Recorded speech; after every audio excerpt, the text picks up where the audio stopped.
Dando continuidade ao nosso treinamento, falando agora de descontaminação. O que é descontaminação? Remoção de substâncias perigosas dos respondedores e seu equipamento até o ponto de impedir os efeitos danosos à sua saúde. As considerações mediante a descontaminação. Antes de qualquer respondedor entre a zona quente, deve estabelecer-se a área de descontaminação, ou seja, o corredor de descontaminação. Deve permanecer durante todas as operações com o fim de garantir a segurança e bem-estar do pessoal que se encontra trabalhando. Objetivos da descontaminação: impedir a contaminação pessoal e de equipamentos, permitir a retirada de roupa de proteção sem risco para o usuário de maneira a evitar a contaminação secundária, minimizar ou eliminar a contaminação de vítimas com o objetivo de evitar maiores danos, evitar a contaminação cruzada ao pessoal médico e paramédico. Métodos de descontaminação. Métodos de descontaminação, ou seja, métodos físicos, são mecanismos de absorção, lavagem, ou seja, diluição, escovado ou aspiração. E temos também os métodos químicos, que são a neutralização, desinfecção e esterilização. Tipos de descontaminação: a descontaminação úmida e a descontaminação seca. Descontaminação seca: usa elementos secos, tais como almofadas, absorventes e materiais, escovas, aspiradores, etc., para remover os contaminantes mediante varrer, escovar, succionar ou através de uma pressão pneumática. As pessoas que receberem a descontaminação e os respondedores que tratam têm que se usar equipamento respiratório durante este processo, devido a que se deixam escapar partículas no ar. Deve-se tentar a evitar o uso de alta pressão, a fim de que os contaminantes eles vão além da pista de descontaminação. Temos também a descontaminação úmida, ou seja, com a utilização de água e soluções para remover os contaminantes. São necessárias várias estações com diferentes soluções. Para uma descontaminação úmida, preciso atentar com as seguintes características: o contaminante tem que ser solúvel na água ou na solução. Em derrames que envolvem materiais corrosivos, frequentemente se utilizam soluções neutralizantes para descontaminar as equipes. Não use jamais a solução neutralizadora diretamente sobre a pele, lembrando que toda neutralização ela gera uma reação exotérmica, podendo aumentar a corrosividade, ou seja, na pele do usuário, do respondedor. Então, jamais eu devo neutralizar qualquer tipo de ácido em contato direto com a pele da vítima ou do usuário, enfim. Eu devo evitar, ou seja, eu não posso de maneira alguma fazer a neutralização do produto diretamente na pele da vítima ou do respondedor à emergência. Soluções de descontaminação. Solução A é uma solução cáustica, 5% de carbonato de sódio, 5% de fosfato de trissódio, com a diluição para 10 galões de água. Eu tenho também a solução B, é uma solução oxidante, 10% de hipoclorito de cálcio em 8 libras de 10 galões de água. Solução C é uma solução cáustica suave, 5% de fosfato de trissódio, dissolvido aí em 10 galões de água. Solução D é uma solução ácida, meio litro de ácido clorídrico em 10 galões de água. Solução E, água e sabão neutro. Primeira consideração: o pessoal da descontaminação deve usar o mesmo nível de proteção das equipes de entrada ou um nível imediatamente inferior. Então, lembrando que todos os respondedores que estarão atuando na pista de descontaminação devem manter o mesmo nível de proteção ou um nível inferior imediato abaixo, certo? Então, mesmo que estarão atuando na área de descontaminação, eles precisam estar devidamente equipados, de acordo com o contaminante. Se eu tenho um respondedor que está atuando nível de proteção máximo, nível de proteção A, e ele vai passar pela pista de descontaminação, eu tenho que estar o mesmo nível de proteção, ou seja, eu estaria também com nível de proteção A ou nível de proteção B, um nível inferior imediato abaixo. Segunda consideração: apesar de usar uma roupa de proteção química, se deve evitar a contaminação direta. Uma maior exposição aumenta o potencial de contaminação. Mesmo que o respondedor ele esteja devidamente equipado para atuar com aquele produto, ele deve evitar ao máximo a contaminação direta desse produto. Ou seja, uma exposição direta a esse produto, eu estaria reduzindo, né, o tempo de duração, né, o tempo de proteção do meu traje. Então eu devo sim evitar a contaminação direta, né, com o produto. Se assim eu não conseguir fazer, lógico, eu vou ter que fazer a troca, a substituição desse traje de acordo com as características, né, de rompimento do traje.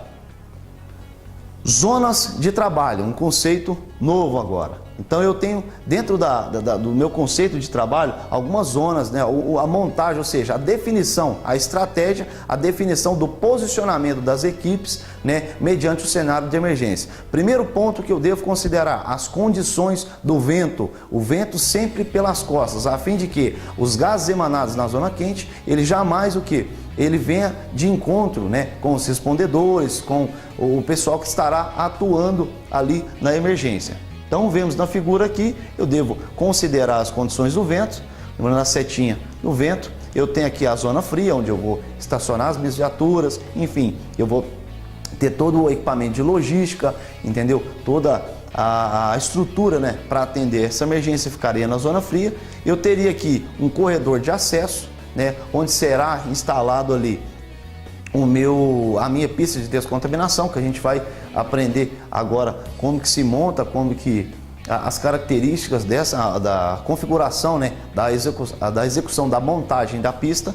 Eu tenho a zona morna e a zona quente, que é propriamente o local do acidente. Então eu vou delimitar. Como que eu vou definir essa zona quente? De acordo com as características do produto, meu raio de isolamento, entendeu? A zona quente, onde eu tenho o derramamento do produto, a emanação de gases ali, eu vou estar definindo a minha zona quente. Tem a zona morna, o meu corredor de ingresso ali, de ingresso, e a minha pista de descontaminação, e a zona fria. Vejamos na figura à frente, né, o modelo de pista de descontaminação. Eu tenho a zona fria, onde estará a minha equipe médica, todos os meus recursos. Eu tenho o corredor de ingresso, né? Então assim, eu vou adentrar para a zona morna ou zona quente, eu tenho o corredor de ingresso, eu vou estar atuando na zona quente, e no meu retorno eu jamais vou passar pelo meu corredor de ingresso, eu vou entrar literalmente na pista de descontaminação, né? Lembrando que as soluções utilizadas vai de acordo com a característica do produto, entendeu? As condições, né, que está sendo exposto o respondedor a esses produtos, de acordo com a característica desses produtos, é que eu vou definir as soluções, né, aplicadas aqui na minha pista de descontaminação. Vejamos agora o esquema de descontaminação. Primeiro, depósito de materiais contaminados, né, a piscina de enxágue grosso, piscina de lavagem localizada com as soluções A, B, C, D ou E, de acordo com as características do produto, piscina de enxágue fino, retiradas de roupas de proteção, a ducha, reidratação e checagem médica. Primeira ação: segregação dos materiais. Todo equipamento que está sendo aplicado para resposta à emergência, tais como ferramentas, né, alguns tipos de produto que você vai estar utilizando, eu preciso fazer o quê? A segregação, eu preciso desvencilhar desse equipamento que eu estou levando ali sobressalente, né? Então todo equipamento, se eu tenho alguma ferramenta, qualquer objeto que eu entrei ou precisei retirar, enfim, lá da zona quente, esse produto, esse equipamento está contaminado, eu preciso o quê? Fazer a segregação desse material. Então, sempre, antes de eu ingressar na pista de descontaminação, existe um recipiente a qual eu posso armazenar esse objeto que está contaminado ali, que eu estarei levando. Exemplo, ferramentas ali que eu estarei trabalhando. A segunda ação é a lavagem dos pés e das mãos, ou seja, vou fazer a lavagem dos pés e vou fazer a lavagem das mãos. Veja outro exemplo, lavagem dos pés e das mãos. Terceira ação, um enxágue grosso, ou seja, grosseiramente o respondedor com o traje, ele será o que? Enxaguado ali com as soluções devidas, ou seja, se é um produto ácido, eu vou entrar de acordo com o produto, eu vou definir essa primeira solução que estará ali no enxágue grosso. Teoricamente seria um neutralizante, algo para poder retirar esse produto, ou seja, fazer uma retirada do contato no traje. Veja esse exemplo. A quarta ação é um enxágue localizado. Nesta etapa, se aplica a solução de descontaminação. Antes de aplicar a solução, comprove que esta é adequada para o produto químico. Certifique-se de que escovar minuciosamente os lugares de difícil acesso do traje. Veja na figura o exemplo. A quinta ação, o enxágue fino, ou seja, aplique a água e remova a solução de descontaminação que havia jogado no traje, ou seja, isso é um enxágue fino, ou seja, a última fase do enxágue. Sexta ação é a retirada da roupa, remoção e disposição da roupa de proteção e material pessoal. O respondedor deve continuar utilizando proteção respiratória. Então, lembrando que na sexta ação eu faço apenas a retirada do traje e continuo utilizando o meu equipamento de respiração. Meu equipamento aqui de proteção respiratória. Veja na figura o exemplo. Sétima ação, a remoção de outra roupa. Uma vez retirada a roupa de proteção química, o respondedor deve enxugar suas luvas internas. Lembrando que, mesmo com traje de proteção, no interior desse traje eu devo utilizar um traje de nível de proteção menor. Ou seja, se eu estou utilizando um macacão de nível A, nível de proteção máxima, por dentro desse macacão eu devo estar utilizando um macacão Taiken, um macacão Tyvek, de acordo ali com as características do produto, a fim de que evitar nessa descontaminação, na retirada dessa roupa, que o produto venha contaminar ali o respondedor à emergência.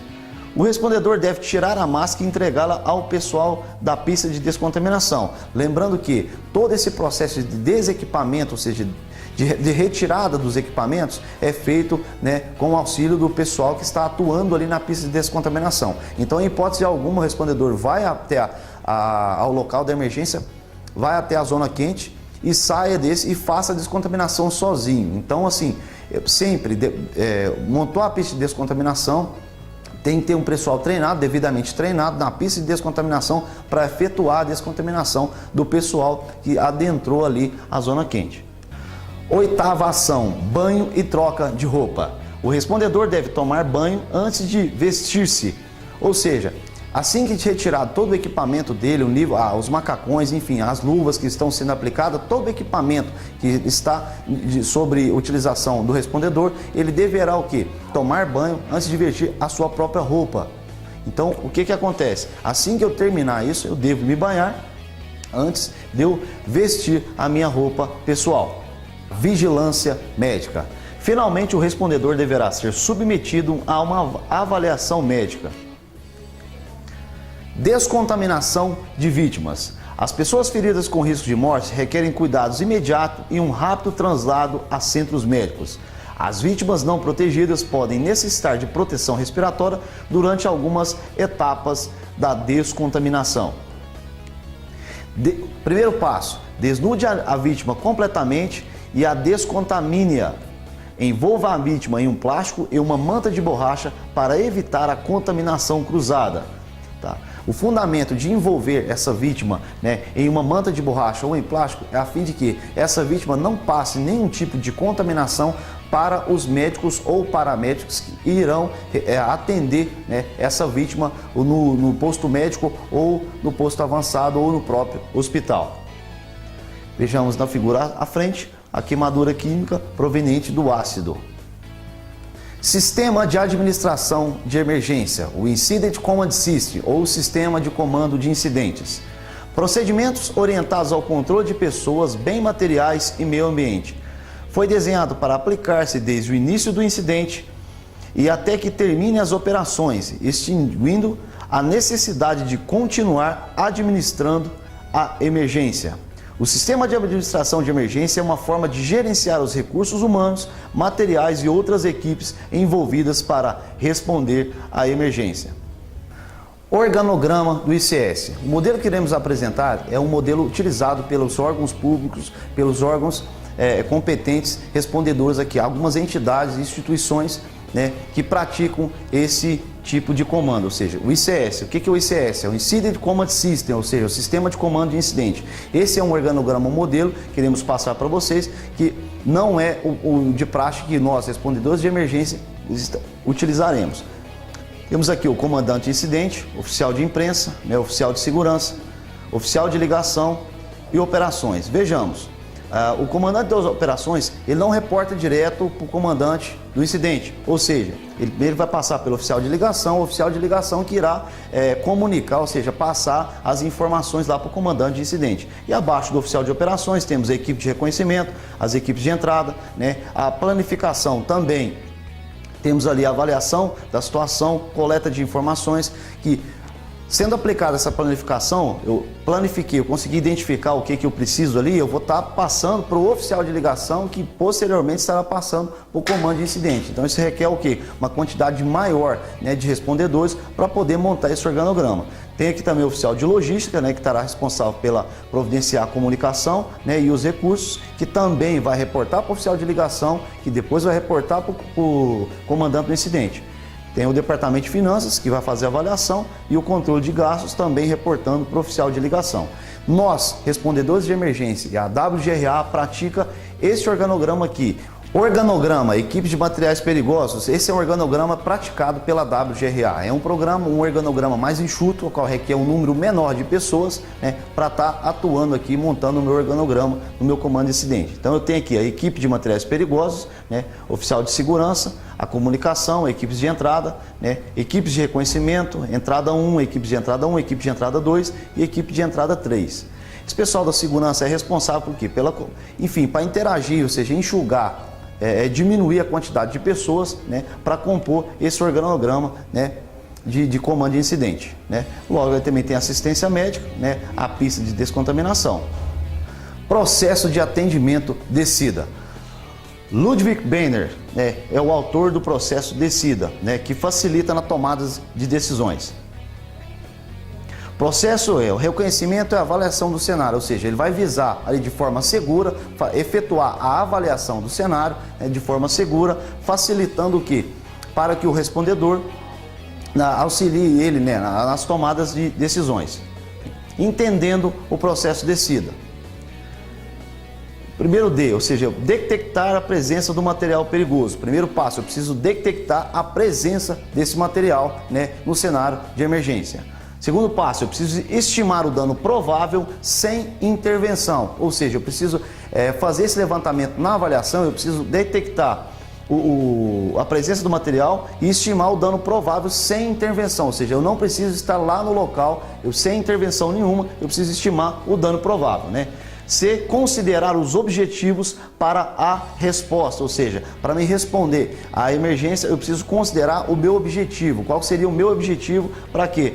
Para mim responder àquela emergência, ou seja, identificar as opções para ação. Eu preciso identificar a melhor opção, né, das minhas ações de forma, né, segura. Desenvolver a melhor opção. Eu tenho várias opções, eu vou desenvolver, né, ou seja, a melhor opção. E a avaliar o progresso, né? Eu escolhi as opções, eu identifiquei as opções, escolhi a melhor opção e a partir daí eu vou o quê? Avaliar o progresso. Qual que é o objetivo do processo? Dar ao comando de incidente ferramentas técnicas que lhe permitam ordenar e avaliar os distintos fatores que incidem na resposta à emergência. Orientar as ações dos respondedores durante a emergência através de um processo sistêmico, né, de aproximação sistemática. Detectar a presença de material perigosos, recolher antecedentes na fonte, uso e localização da instalação, quantidade e tipo de materiais, tipos e condições dos contenedores, fatores modificativos, sinais, rótulos, né, etiquetas, DOT, papéis de embarque ou de despacho. Vamos falar da avaliação de cenário, né? Fatores a considerar na avaliação do cenário são as condições ambientais, né? Tipo de contenedor, hora do dia, clima, capacidade dos respondedores, recursos necessários, recursos disponíveis, local da ocorrência. Na avaliação do cenário, ela define literalmente o sucesso ou o insucesso da operação. Então, eu necessito fazer uma boa avaliação do cenário, eu preciso levantar todas as informações possíveis, levantar todas as hipóteses possíveis na avaliação do cenário para que eu tenha um sucesso, ou seja, a resposta da minha emergência, eu consigo ter sucesso, ter êxito mediante, né, essa avaliação. Então eu preciso de uma boa avaliação do cenário para me conseguir responder à emergência química de forma segura, né, de forma eficaz. Identificação das opções da ação, né? Os respondedores deverão considerar todas as possibilidades antes de atuar. Falando agora de técnicas de contenções e transbordo. Ações de combate e vazamento de substâncias químicas. O desencadeamento das ações de combate ou para controle de vazamento de substâncias químicas depende de 3 aspectos básicos, né? São as características da substância, a quantidade vazada e o cenário da ocorrência. É importante que as ações para o controle de um vazamento só sejam adotadas após minuciosa avaliação em campo, realizada com base nesses 3 aspectos. Cada ocorrência apresentará sua peculiaridade, o que acarretará o desenvolvimento de ações específicas para controle da sua situação. No entanto, algumas situações típicas de ocorrência devem ser estudadas previamente, de modo que diretrizes básicas de atendimento sejam definidas.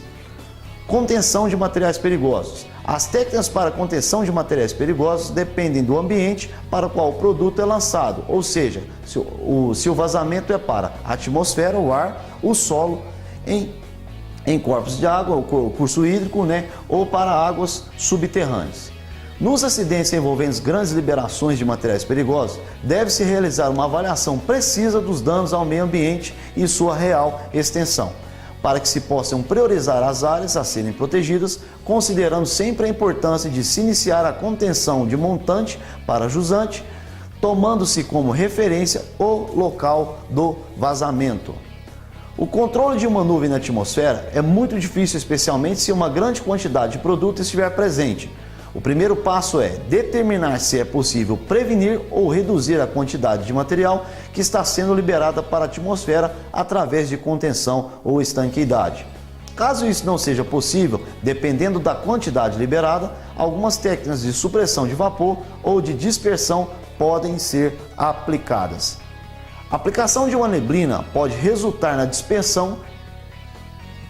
A aplicação de uma neblina pode resultar na dispersão da nuvem.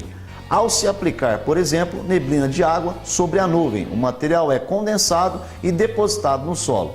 O produto deve então ser contido, por exemplo, através de dique e recolhido para disposição adequada. É importante considerar a possibilidade de evaporação do produto abatido com água. Derrames de produtos líquidos no solo. É importante considerar que um produto líquido, ao atingir o solo, poderá causar alguns dos problemas abaixo relacionados, ou seja, contaminação de solo, contaminação da vegetação, contaminação de água subterrânea, ou seja, o lençol freático, contaminação, né, de águas superficiais, nascentes, riachos, ribeirões. Então, assim, todos esses fatores, né, a gente deve considerar, né, num derrame de líquidos na parte de solo, né? Basicamente, existem 3 técnicas para o controle de um vazamento no solo. Desvio é o deslocamento controlado de um líquido de um rumo ou área para outra, onde os efeitos ao homem e ao meio ambiente são substancialmente reduzidos. Ou seja, eu vou estar desviando esse produto derramado, principalmente de galerias pluviais, a fim de evitar que essas galerias sejam contaminadas com esses produtos vazados. Por isso nós usamos aí esse processo de desvio. Eu não consigo conter, porém eu consigo desviar esse material derramado. Eu desviando esse material derramado de poços, ou enfim, de nascentes, de galerias pluviais, eu estaria com certeza auxiliando bastante, né, na remoção e na descontaminação desse local, né? Temos também o dique. O dique é o uso de uma barreira para conter ou controlar o deslocamento de líquidos de uma área para outra, né? Se eu consigo efetuar um dique de contenção, todo o produto que foi derramado ele parar nesse dique, com certeza eu vou evitar que essa contaminação ela se prolongue, essa contaminação ela atinge uma área maior. Por isso a importância desse dique de contenção. Se eu tenho um vazamento, eu tenho condições seguras de efetuar esse dique de contenção, assim eu vou fazer para que evitar o que? Um período maior, ou seja, um espaço maior de contaminação. Outros tipos de dique, eu tenho ele barramento, cercamento, né, o desvio. Nesses casos pode-se usar madeiras como barreira de absorção, areias, turfas, cordões, madeiras, etc. O melhor método a ser empregado irá depender do material que está combatendo. Lembrando, todos os materiais que eu utilizar para fazer um dique, eu preciso conhecer o material e a incompatibilidade desse material com o produto derramado. Lembrando que se eu aplicar um determinado tipo de produto, ou seja, de material em cima do produto e ambos forem incompatíveis, com certeza eu vou estar aumentando, né, o meu processo de contaminação. Enfim, eu posso estar desencadeando uma série de coisas, emanação de gases, reação exotérmica, eu posso estar aumentando ali essa reação, fazendo utilizando esses materiais incompatíveis, eu vou estar causando um sério problema ali para os respondedores, né? O que nós orientamos a fazer? Se eu não tenho nenhum tipo de material, se eu não possuo nenhum tipo de material absorvente, eu não conheço, eu tenho acesso a nenhum tipo de material, nós orientamos a fazer o que? Utilizar um material orgânico não combustível. O que seria um material orgânico não combustível, né? O que nós temos em todos os lugares, na maioria dos acidentes, que é a terra. Então a terra é um material orgânico não combustível. Porém, eu preciso atentar o que? Para essa terra não estar úmida. Se essa terra estiver úmida e eu estar fazendo um barramento, um cercamento ou um desvio de algum tipo de ácido, com certeza eu vou ter problemas com isso aí. Então eu posso usar esse material orgânico não combustível, porém seco, né? Não úmido. Vejamos alguns exemplos, né, de barramento, de desvios. Retenção é a contenção temporária de um líquido numa área. Ou seja, se esse produto está sendo transportado em uma embalagem, um recipiente, e esse recipiente vem a sofrer algum dano, eu consigo fazer o que? Essa retenção, ou seja, consigo estancar esse material dentro da embalagem temporariamente, até eu fazer o que? A transferência, né, desse produto, ou fazer a destinação final ali, né? Ou seja, a utilização final desse produto. Então o que? Retenção é uma contenção temporária no próprio recipiente, né, de transporte ali do produto. Derrames de produtos líquidos na água. Em situações envolvendo os derramamentos de produtos líquidos em corpos d'água, há 3 situações distintas, né, a serem consideradas. Primeiro, produtos insolúveis e pouco solúveis em águas e com densidade relativa maior do que 1. Produtos insolúveis ou pouco solúveis em água e com densidade relativa menor que 1, ou produtos solúveis em água. Eu preciso, né, envolver, eu tenho essas 3 situações aqui, né, no derramamento de água. Barramento para produtos mais pesados que a água. Para produtos insolúveis ou pouco solúveis, ou cuja densidade é maior que 1, o que significa? Que esse produto ele é mais pesado que a água. O que acontece? Num derramamento em curso hídrico, esse produto tende o quê? A ir para o fundo, né, do ribeirão, da lagoa, enfim, de qualquer curso hídrico que tiver ali sendo aplicado.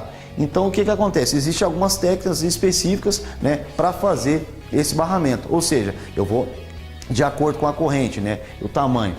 Essa técnica funciona melhor em corpos de água pequenos ou estreitos. Se eu tenho um rio a qual a largura dele é muito grande, eu não vou conseguir efetuar essa técnica. Porém, se eu tenho um ribeirão que eu consigo efetuar essa técnica tranquilamente, ele vai funcionar porque eu vou fazer uma barreira, né? Esse produto vem no fundo do lago e para ali nessa barreira, e depois eu entro com um material para fazer essa sucção, ou seja, eu entro com equipamentos ou materiais absorventes específicos, né, para retirar esse material do fundo do lago. Barramentos para produtos mais leves que a água, ou seja, a densidade relativa é menor do que 1. Esses produtos têm a característica em vazamento em curso hídrico de ficarem sobrenadantes, né? Exemplo aqui, o óleo diesel. O óleo diesel, quando derramado na água, ele fica sobrenadante. Então, assim, ele facilita, né, no eventual derramamento, né, ao efetuar a contenção desses produtos porque eles ficam sobrenadantes. Para isso existem alguns equipamentos, tais como barreiras de contenção industrial, né? Tá aí o exemplo, né? A barreira de contenção é aplicada sobre a água, podendo elas ser fixas, né? Fixadas em estruturas fixas. Normalmente isso é utilizado em porto. Essas barreiras são fixas, já ficam fixas ali para evitar qualquer tipo de derramamento, né? Isso culmina em dutos, alguma coisa dentro de portos que há a todo instante de possível vazamento. E tá aqui o exemplo. E eu tenho também as barreiras móveis, que normalmente se utilizam em cenários de emergência. Se eu tenho um veículo que está efetuando um transporte e ele veio a sofrer um incidente e vazou para o curso hídrico e lá não tem nenhuma instalação que contém, que possa fazer a contenção, eu vou utilizar das barreiras móveis para efetuar a contenção desse produto. Vemos na figura, né, a configuração dessa barreira, né? Ela tem um flutuador, uma saia de aproximadamente 40 a 60 centímetros de acordo com o modelo, né? E eu tenho um lastro, né, de corrente na linha de carga para facilitar o quê? Para que essa barreira ela entre e essa saia vai ficar submersa, esse lastro vai estar puxando essa barreira para baixo, justamente para quê? Para mim ter uma margem ali, né, grande, uma margem ali de 40 a 60 centímetros de acordo com a fabricação para conter esse produto. Aqui vejamos, ó, o tamanho das barreiras pode variar de 10, 15 a 100 metros de acordo com a solicitação de quem for adquirir essa barreira. Então, assim, ela pode ser fabricada em vários tamanhos, lembrando que uma barreira ela tem um sistema de encaixe uma com a outra, então eu consigo emendar e fazer a quantidade de metragem que eu necessito ali para o local. Vimos na figura o exemplo. Contenção, né, em corpo de água, tá aí um dos modelos, tá vendo? Vários modelos aqui de contenção, como que é feito, como que é aplicado. As configurações de barreiras e baias, os métodos de configuração para recolhimento, né, de arraste, entendeu? Aqui eu tenho o cerco completo, né? No caso aqui embaixo do petroleiro, eu vou fazer um cerco completo no navio, eu tenho um cerco parcial, eu tenho um confinamento. Então aqui eu tenho todo nessa figura as possibilidades, né, de efetuar aí as configurações, né, da aplicação das barreiras. Configurações de barreiras em águas interiores, ou seja, em ribeirões, né? Tem a cantenário ou U, tem o desvio, né? O confinamento, a cascata. Então, enfim, eu tenho várias técnicas a serem aplicadas na aplicação das barreiras. Isso vai o quê? De acordo com as características do riacho, de acordo com a corrente. Então, vários fatores, vários aspectos eu necessito, né, considerar para configurar essas barreiras minhas em curso hídrico. Um equipamento que nos auxilia muito, né, no recolhimento de óleo é o skimmer. Esse skimmer é um recolhedor de óleo, né, utilizado em rios e lagos para recolhimento de produtos vazados de superfícies aquosas. Então eu tenho um produto que está sobrenadante, esse skimmer é regulável, ou seja, eu aplico ele na água com uma bomba de sucção. Esse skimmer, a função dele, a finalidade, o que? É separar, fazer a separação, ou seja, fazer com que entre para dentro do skimmer apenas o produto e não a água. Então diminuindo aí o passivo, diminuindo a quantidade de resíduos, né, nessa sucção de produtos com a densidade relativa aí menor, né, do que um. Então tem o exemplo aí da utilização do skimmer. Barreiras improvisadas. Vejamos na figura à frente, uma barreira improvisada, né, utilizando ali dos recursos, né, decorrentes ali no curso hídrico. Vejamos as gaiolas, né, com feno, segurando ali o produto que está chegando na barreira. Diques de contenção. Em curso hídrico, com produtos com a densidade menor do que um, que vem sobrenadante, o que eu preciso fazer? Eu vou fazer um barramento nesse curso hídrico, né, de acordo com a figura, faço um barramento, coloco um sifão ou um tubo, né, fazendo a captação no fundo desse dique, fazendo com que o produto chegue, né, e pare no meu dique, passando apenas a água limpa. Entendeu? Veja alguns exemplos. Em cima o produto está parando, embaixo a água está saindo limpa. Então eu fiz um dique de contenção, coloquei a saída de água com os tubos, embaixo o produto chega, fica em cima, eu faço o recolhimento e do outro lado a água está passando limpa. Tem aqui uma válvula de controle de vazão, também muito utilizado. Porém, vamos passar aqui o passo a passo, né? Preciso de uma válvula, os tubos aí, eu efetuo o dique de contenção, vou encher esse tubo de água, vou virar ele através do vácuo que foi gerado, e ele vai estar succionando no interior do dique água limpa, passando, né, para a saída na decorrência do curso hídrico e o óleo vai estar parando, vai estar confinado ali no meu dique de contenção. Valas de contenção, método utilizado para produtos líquidos em grandes quantidades, né? Pode ser de tipo úmida ou seca, né? A úmida será empregada em produtos com pressão menor que 1 e a seca será utilizada para produtos com pressão maior que 1. Vejamos no exemplo. Se eu tenho um produto que ele é sobrenadante, ou seja, densidade relativa é menor que 1, ele vai ficar sobrenadante, eu consigo simplesmente ali, tá? Fazer essa vala para o produto parar ali no meu dique e eu fazer o recolhimento. Se o produto é mais pesado, eu vou fazer essa vala de contenção seca, né? Eu vou fazer o furo lá, ou seja, eu vou fazer o dique, lembra, essa parte preta que vocês estão vendo na figura é a lona plástica, lógico, eu preciso proteger também o solo para que essa contaminação não se prolongue, ela assim, não aumente. Eu vou fazendo todo esse processo aqui. Vemos na figura a seguir um exemplo de vala, né, de contenção seca. Produtos solúveis em água. No caso de substâncias solúveis atingirem corpos de água, é necessário o início imediato de um processo de amostragem da água e ou sedimento a fim de avaliar os níveis da contaminação e sua extensão a partir de um ponto de lançamento do produto vazado. É importante a disponibilidade das informações referente às características do produto vazado para definir os parâmetros químicos e toxicológicos a serem analisados, bem como os pontos de coleta, o que se deve incluir pelo menos um ponto de controle, ou seja, a montante do lançamento. No momento da coleta, faz-se necessário selecionar pontos de amostragem bem representativos da amostra de água a ser examinada. Contenção de materiais perigosos. Diversas técnicas já foram bem desenvolvidas para a contenção de materiais perigosos. A maioria envolve a utilização de ferramentas e equipamentos, os quais estão normalmente disponíveis ou podem ser obtidos em campo. Dentre os equipamentos mais comumente utilizados destacam-se os batoques, massas de vedação, tiras de borracha e fitas adesivas. Todos esses materiais estão disponíveis no mercado brasileiro e podem ser utilizados para estancar vazamentos em tanques ou tambores, né? Contenção e furos e fissura, temos aí os exemplos dos batoques, né? Lógico, a escolha do material desses batoques vai depender de acordo com a compatibilidade do produto que foi confeccionado o batoque com o produto, né, a ser contido. Exemplos aí da utilização, né, dos batoques. Outro modelo de retenção, né, outro equipamento, né, para fazer a retenção, para conter o produto no seu frasco de origem. Contenção em sistemas pressurizados, né? Existem várias técnicas para conter, né, o produto aí, ou seja, em sistemas pressurizados. Algumas braçadeiras a serem aplicadas. Kit Vetter, esse kit Vetter ele auxilia o respondedor, são kits já prontos, né, que auxiliam o respondedor, né, nas contenções aí do dia a dia, ou seja, nas possíveis condições, né, adversas que o operador vai encontrar ali. Aí vejamos o exemplo, a aplicação do kit Vetter. Síntese. Definição de absorventes industriais. Absorventes são materiais desenvolvidos para recolher líquidos usando a mecânica de absorver ou adsorver. Absorção é a incorporação da substância a ser recolhida no interior do material.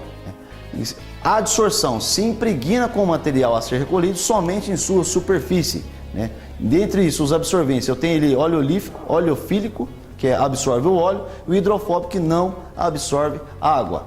Tipos de absorventes, eu tenho ali orgânicos e os inorgânicos. Exemplos de orgânicos é a turfa, serragem, penas de ave e outros produtos, incluindo o cabelo humano. E eu tenho os inorgânicos, que são as vermiculitas, rocha vulcânica, pó de vidro, etc. Como que eu vou definir a utilização, ou seja, o tipo, se vai ser orgânico ou inorgânico, né, na aplicação? Isso vai depender o quê? Das características do produto e o cenário encontrado na emergência. Temos também os absorventes sintéticos, né? São de poliuretano, polipropileno, fibras de nylon, exemplo aí. Temos as barreiras absorventes, as mantas, né, absorventes, cordões absorventes. Então isso vai variar. São produtos, né, sintéticos aí, a fabricação de poliuretano, polipropileno e fibras de nylon. A classificação dos absorventes, né? Isso vai variar de acordo com as cores, né? A coloração branca, né? Os absorventes são específicos para petróleos e derivados do petróleo. Na coloração verde, líquidos agressivos, mais, né, conhecido aí na classe 8, os corrosivos.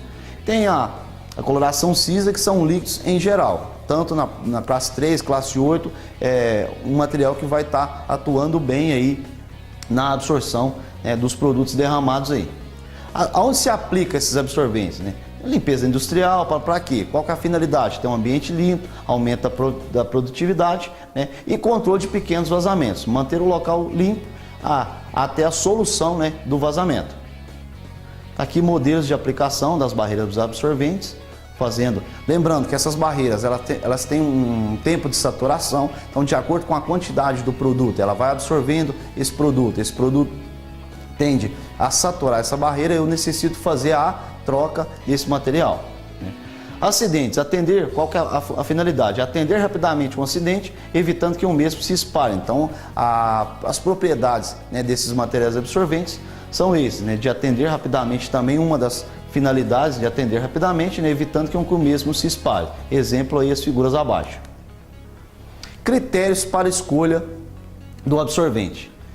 Alguns critérios eu preciso atentar para escolher, né, o melhor absorvente, né? O tipo do líquido manipulado, taxa de absorção, facilidade de aplicação, taxa de reutilização, biodegradável, disposição final e custo, né? Alguns critérios aí para a escolha do material absorvente. Pergunta: por que devo utilizar absorventes industriais ao invés de areia, serragem, etc? O que acontece? O poder de absorção desses materiais industriais, sendo sintéticos, orgânicos ou inorgânicos, eles têm uma propriedade de absorver uma quantidade muito maior do que terra, serragem, areia. A areia, por exemplo, ela não tem poder nenhum de absorção, ela simplesmente emulsifica, ou seja, ela transforma aquele produto ali da forma líquida, ele vai meio que solidificar isso aí. E eu teria que usar, dependendo da quantidade, uma quantidade enorme de areia para poder efetuar alguma limpeza ali, né? E outra, a disposição final. São materiais leves, facilmente e se implicam na destinação final, facilmente eu consigo dispor, ou seja, dar uma destinação final para esse tipo de material. Técnicas de transbordo. Falaremos agora de algumas técnicas, assim, das técnicas de transbordos, né, que nós, respondedores de emergência, executamos no campo. Então vamos falar aqui detalhadamente, né, dessas técnicas de transbordo. O que vem a ser um transbordo? A transbordo é uma operação de transferência, né, e uma atividade realizada diariamente dentro das indústrias químicas, envolvendo desde pequenos recipientes até tanques rodoviários e ferroviários. O tipo de transferência que iremos abordar nessa sessão envolve operações realizadas no local da emergência, que podem ser uma rodovia, ferrovia, duto, enfim, uma série de fatores, uma série de cenários que a gente utiliza-se dessa técnica de transbordo. A transferência de produtos perigosos efetuada fora da unidade de produção apresenta uma série de adversidades. Primeiro, é o tempo, o público e o local da ocorrência. Métodos de transferência. Existem 3 métodos básicos, né, de se transferir um produto líquido de um recipiente para o outro, que é o diferencial de pressão, né, a gravidade ou o bombeamento, né? Vejamos aqui o exemplo da diferença de pressão.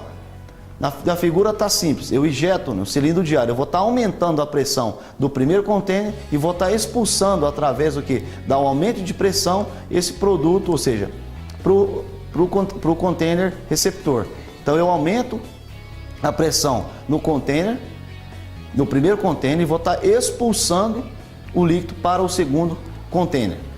Segundo método, gravidade, ou seja, é simples, se eu tenho um tanque que está acima do meu receptor, é simplesmente eu conecto uma mangueira num tanque de cima para o tanque de baixo, vou abrir a válvula, automaticamente pela gravidade eu vou estar efetuando, né, essa transferência. Lembrando que são situações raras, né, de se ver onde o produto, o caminhão, o veículo, né, o veículo sinistrado se encontra numa parte superior do que o veículo receptor. Transferência por bomba, né? É o método mais utilizado no meio de resposta à emergência química. Por quê? Na maioria das vezes, os produtos, o tanque que está avariado, ele não suporta nenhum tipo de pressão. Por isso eu preciso fazer o bombeamento, né? Ele vai estar avariado, ele vai estar amassado. Então, se eu colocar pressão nesse tanque, eu posso, com certeza ali, está arrumando um problema sério para mim ali nessa questão. Se eu vou estar injetando pressão, eu posso romper a válvula, posso romper alguma fissura, alguma fratura que seja no tanque, eu posso estar piorando o cenário do tanque. Então, para isso, a gente utiliza o que? A bomba de transferência. Vejamos aí na figura, né? Nesse método, o transbordo é feito por intermédio de bomba. Então, tem a bomba aí, nesse caso, uma bomba pneumática, que vai estar bombeando o produto do veículo sinistrado para o veículo receptor. Exemplo de algumas bombas, lembrando que de acordo com o produto, eu preciso definir o material que é feito essa bomba, né? Eu preciso prestar atenção, eu preciso atentar, eu preciso conhecer o produto para utilizar a forma correta, né? A fabricação, o material de fabricação da bomba precisa ser compatível com o produto a ser transbordado. Exemplo. Cuidados ao iniciar a transferência. Primeiro ponto, isolar a área e retirar todas as pessoas não autorizadas. No local de transferência, apenas se fica o pessoal treinado, devidamente treinado e prontos, preparados para aquela operação. Então não existe essa possibilidade de curiosos, terceiros, até mesmo o próprio cliente estarem envolvidos na área de operação, porque eles não foram treinados para isso. Então, na área de operação de transferência, só fica o pessoal autorizado e devidamente treinado. Monitorar o local constantemente a fim de assegurar os membros da brigada, ou seja, eu preciso estar monitorando todo o meu sistema, monitorando todo o processo, para quê? Para assegurar, garantir a segurança, né, dos respondedores ali, do pessoal que está envolvido na operação. Garantir a estabilização do veículo enquanto da operação. Isso acontece o quê? Eu tenho um veículo que tombou, que está avariado, está sinistrado, ele está escorado alguma coisa, enfim. Ele se encontra numa posição a qual, se eu retirar esse produto, corre o risco de que eu houver uma movimentação desse veículo. Se eu preciso atentar quanto a isso, eu preciso assegurar a estabilização desse veículo. E no momento que eu retirar esse produto de dentro do interior do veículo, a tendência é o quê? Pode acontecer desse veículo se movimentar, ou seja, eu vou estar atentando ali quanto à segurança do pessoal que está envolvido. Eu preciso garantir a estabilização desse veículo antes de eu iniciar o processo de transferência. Verificar se o veículo receptor tem a mesma característica do veículo acidentado. Ou seja, eu tenho um veículo sinistrado que tem uma capacidade de 20 mil litros e eu pego um veículo receptor com a capacidade de 15 mil litros. O que vai acontecer? Automaticamente vai chegar uma hora que esse produto vem o quê? A transbordar. Então as características do veículo tem que ser semelhante à do sinistrado. Compatibilidade, exemplo, se eu estou transportando um ácido clorídrico, eu preciso ter um tanque compatível para ácido clorídrico. Se eu pego um tanque incompatível, quando eu fazer o bombeamento desse produto, eu vou estar danificando também o veículo receptor, aumentando aí também, arrumando um problema a mais aí, né? Verificar a compatibilidade dos materiais, tanto dos veículos quanto equipamento, exatamente aquilo que a gente estava falando. Aterrar os veículos e bombas. Então esse aterramento é de suma importância, porque nesse aterramento, principalmente se tratando de classe 2 e 3, classes de gases inflamáveis, classe de líquidos inflamáveis, esse aterramento ele vai o quê? Ele vai mitigar todo o risco que eu tiver com energia eletrostática. Então o que acontece? Eu fiz o aterramento, eu vou estar neutralizando, eu vou estar mitigando esse risco, né, de uma descarga eletrostática, e startando aqui uma explosão, ou startando ali uma combustão, um incêndio no momento da transferência, ali. Aterramento. Para efetuar uma transferência, todos os equipamentos e veículos devem estar aterrados, né? Como que eu vou fazer esse aterramento? Eu vou utilizar barras de cobre linkadas, ou seja, interligadas com cabos de ligação, e lembrando que esse aterramento ele requer uma resistência abaixo, né, de 10 ohms, ou seja, é uma medição que é uma corrente que flui através de uma resistência diretamente proporcional à tensão aplicada e inversamente proporcional à resistência, ou seja, a minha grade de aterramento ela precisa estar com uma resistência abaixo de 10 ou abaixo de 10 ohms para mim iniciar essa transferência, ou seja, se eu tenho uma resistência abaixo de 10 ohms, qualquer energia eletrostática que for gerada durante essa transferência, meu sistema, a minha grade de aterramento vai absorver ali essas correntes, ou seja, essas energias que pode ser liberadas ali no decorrer da transferência. Então tem todo um sistema, todo um processo, eu preciso interligar essas barras são medidas, existe um equipamento que chama terrômetro, que mede realmente a resistência desse aterramento, e aí sim, a partir do momento que eu tenho essa resistência de 10 ou abaixo de 10 ohms, aí sim eu inicio a transferência. Bom pessoal, chegamos ao fim do nosso treinamento, espero que gostem, o meu muito obrigado e nos vemos nos próximos treinamentos.